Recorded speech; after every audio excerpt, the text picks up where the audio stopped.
1 tier cake, 8 inches cake po ito, 8 by 5 inches ang size.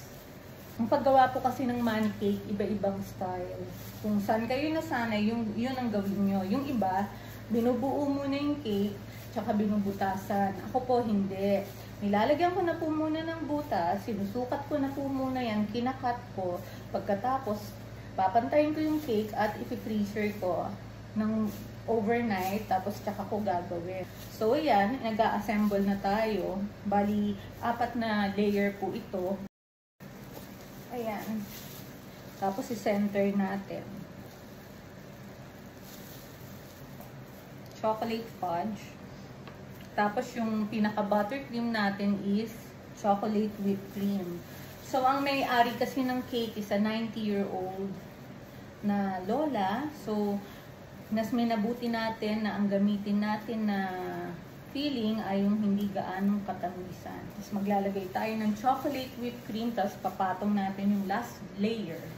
Kung mapapansin nyo, yung chocolate mousse ko, ang consistency niya is medyo stiff. Sinadya ko po yan dahil pag filling, gusto ko po medyo stiff siya para mas matibay. So, kanya-kanyang style lang yan. Kasi pag medyo po malambot masyado yung mousse, ang pakiramdam ko, hindi siya mag-hold. So, sinishare ko lang po sa inyo yung style ko. So, yan, ilagay na natin yung pera. Yan, merong stick, merong ribbon. So, ang gagawin natin dyan mamaya, sa second coating, ilalabas natin yung ribbon dito, nakalaylay sa baba. Tapos dito po yan hahatakin, itataas na ganon, tapos hahatakin. Ito po bali ang magiging likuran ng cake. Ito po ang magiging harapan. Ganyan. Para po paghatak, ganon. Hindi po mahihirapan ang celebrant. So, yung cover natin, manipis lang po yan na chocolate cake. Galing po sa pinagtabasan. So, ito pong style ko, dito po ako nadadalian. Kung iba po ang style nyo, gawin nyo po kung saan kayo komportable. Yun lang, salamat. So, ito, first coating to. Gagawa tayo dito ng rosette na hot pink or basta darker shade of pink. Ito na yung tali ng pera.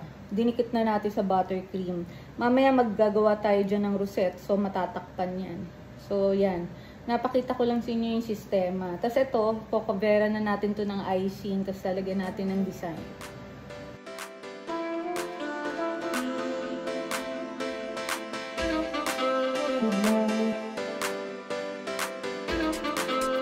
Hello.